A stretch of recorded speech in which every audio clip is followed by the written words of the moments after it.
There's a lot of information about reading in general, and I want to talk a little bit about reading the research that you have because that's a very different type of reading.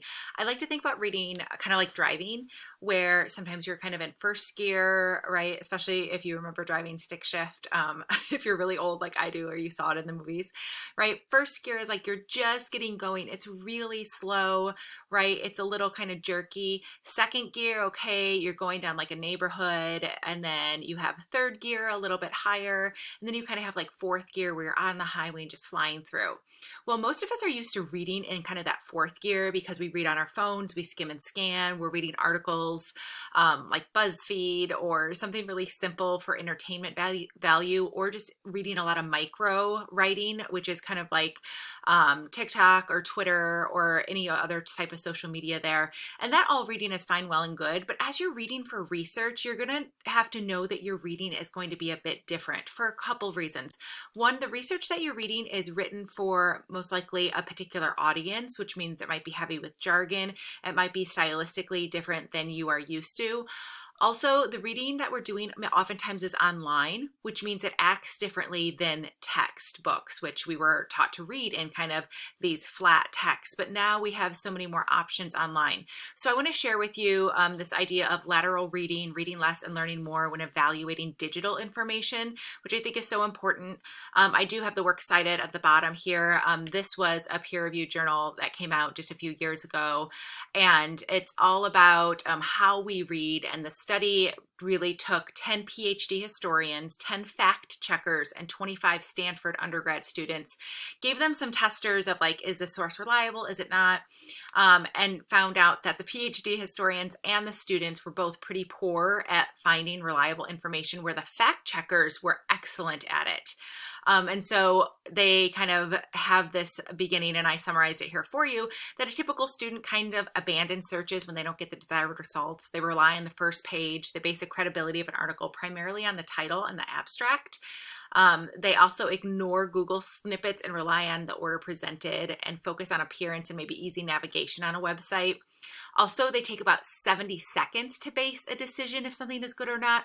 The fact checkers take a few minutes, which kind of doubles that time. So let's look at what the fact checkers do, because I think breaking down kind of their ideas and their ways of studying will really help us as students reading information online. So first of all, the fact checkers kind of take their bearings. They kind of look around the website, they look around and say, where are things? How is it organized? Where's the About Us page?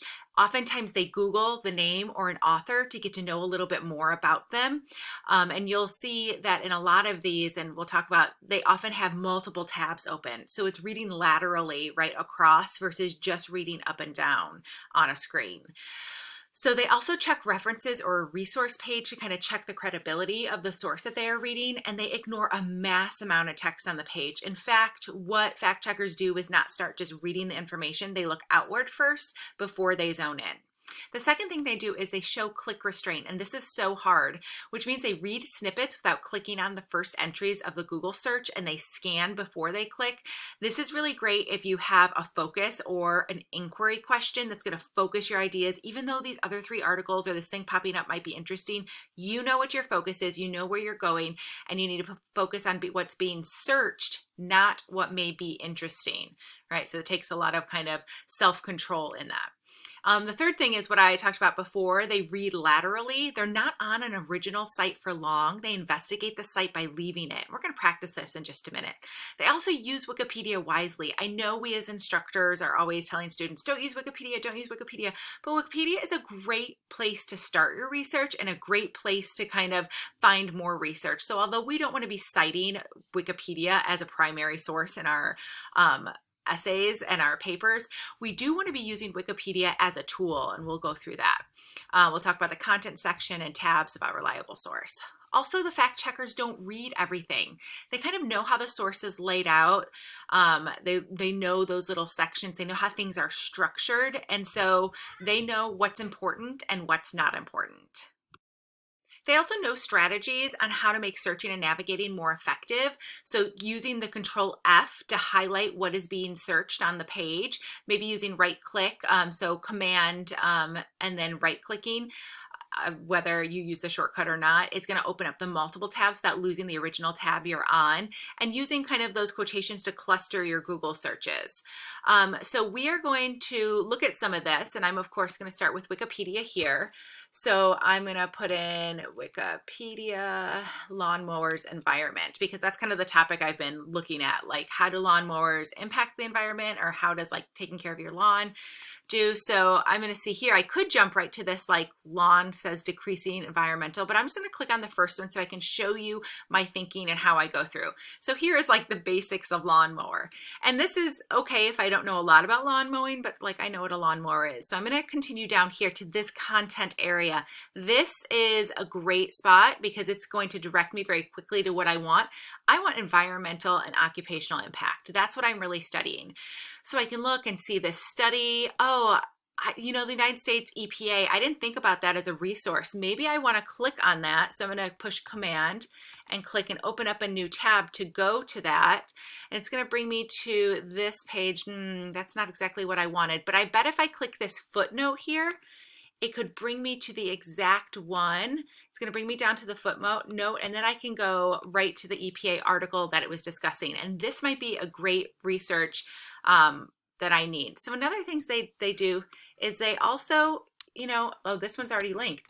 You click on the author, you say, who is this person? What have they written about? Oftentimes you find authors kind of have specialties, or journalists have specialties in different topics, and you can find other topics that they are discussing in their work.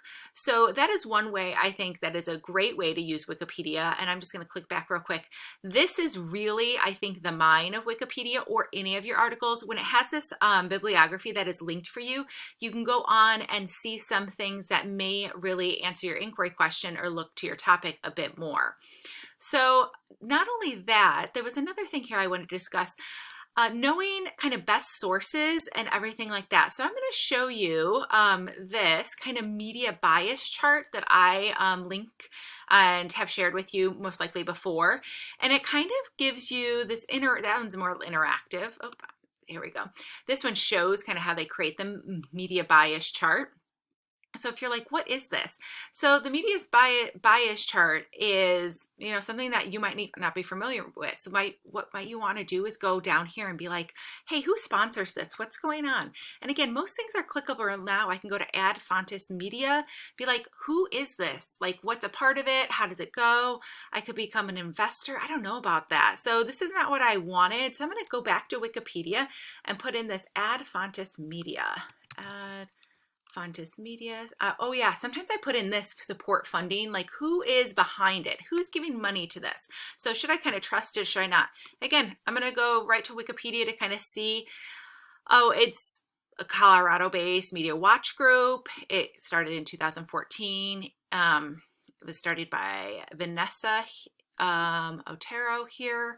And it looks like that she was trying to get away from the political bias, right? So I can see here it says, yep, the chart that we were looking at, all of these different type of ideas. So this is going to give me a way to look at what happens and how they create it. So here it says it's nonpartisan, which is great, and has articles, TV shows, all of that type of stuff on it. They have analysts that look through it. Okay, this is something I feel like I can trust. So as you go throughout your reading, please be sure to use these techniques in your work, because it's really going to help you in kind of reading a bit laterally, which is very different than our typical read. I also want to talk about using maybe encyclopedias, Google Books, put in your topic plus conference plus location. Perhaps you can see like a virtual conference that's going on. You can also go topic plus LibGuides with our library guides, which are often helpful. Professors plus topic plus studies to see if there are people in the area who research your topic that you could potentially interview or connect with.